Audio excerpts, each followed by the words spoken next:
Okay, so now we're going to move into a different way to solve quadratics. The first way we just learned was graphing.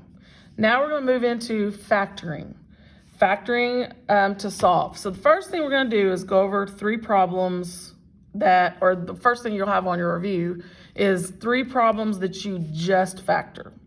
So the first one here, and I'm going to write these bigger so we can see them. This one is what we call factoring the GCF. Because when you look at this, you look at it by terms. When I look at a 15 and a 9, I know both of them are divisible by 3. So I know I can pull a 3 out. And then the W to the third and the W to the second, the most they have in common is a W to the second. So I can pull that out. That's called your GCF. Now, when you pull a GCF out, you have to divide by it, each term. So that leaves us something in parentheses. So now we divide everything by what we determined our GCF was, which is greatest common factor. So we're going to do 15 divided by 3 is 5. Then if you remember and this is getting back things you learned in algebra, if you remember those exponent rules, this is called the quotient rule. And basically, think of it, if I divide the same base by an exponent, or the same base with an exponent, then I can subtract the exponents, or think of it like they cancel each other. So if you have 3 on the top, 2 on the bottom, one is left, because 2 cancels out of the 3. The other one is 9 divided by 3, which is 3. And then again, think of it like canceling your W's or subtracting the 2's. So it's 0, nothing's left. So that term, you have no variable left. And what we've just done is factored, and you're done with this one. There's nothing else you can do to that. We factored our GCF out, which was the 3W to the second. And then what was left is our 5W plus 3. And this is how you write your answer when you put it in. That's how you type it in. Okay, so the next one is a trinomial because it has 3 terms. And so we're going to factor these. When you have trinomials, you try to factor them into binomials, which are 2's. So what we do to figure that out is we look at this third number, which is the constant. We look at negative 20, and I always make a little T-chart. What can I multiply here? What 2 numbers could be multiplied to get negative 20, but add to get that middle term? So you kind of go through numbers. So like 5 times 4. 5 times 4 is 20. Well, how can I make it a negative 20 and a negative 8? Well, 5 and 4 is never going to make an 8, so that one won't work. So think of other numbers that equal 20. 20 times 1. Is 20 times 1 ever going to make an 8? Nope. What else do we have? We have 2 times 10. Now we're getting closer. Because 2 and 10, if I subtract those, they make 8. So the question is, which one needs to be the negative? Well, if it ends up being a negative 8, the 10 needs to be the negative. So if I do 2 times negative 10, that equals negative 20.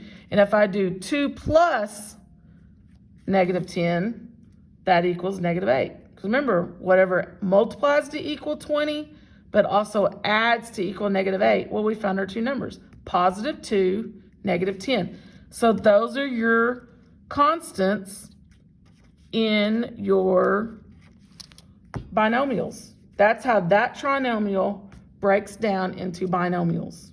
Because if I went backwards, and if you remember FOIL, first, outside, inside, last, if I worked this backwards and did FOIL, then I would get back to this original. That's how you can check it, just to do FOIL and see if you get back to the original problem. But this is the factored form of that trinomial. Okay, so one more. This one, a little bit harder because it has a leading coefficient.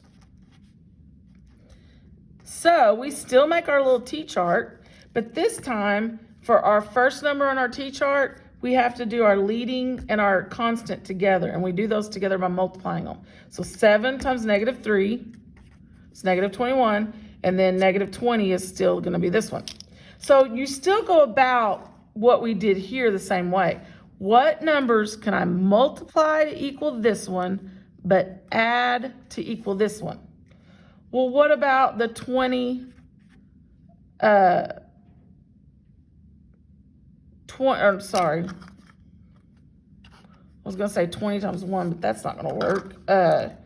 3 times 7, 21 times 1. That's what I'm missing. Sorry. I was going to put 20 times 1. That doesn't work. And I just put a 2. It's been a long day. Okay. 21 times 1. This will work.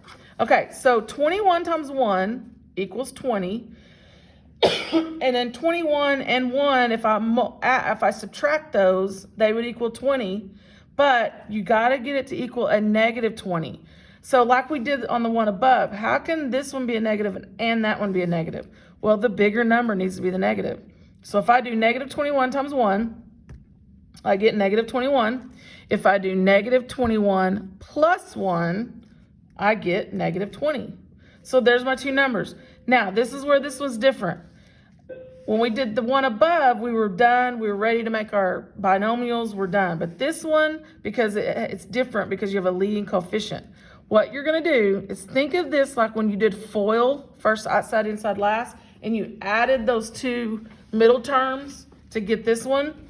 You're going to unfoil it by using these two numbers we just found.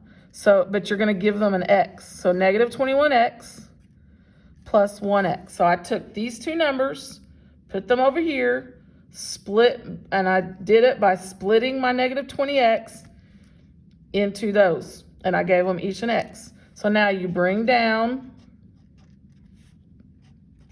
your other pieces. So now this is where we call factoring by grouping.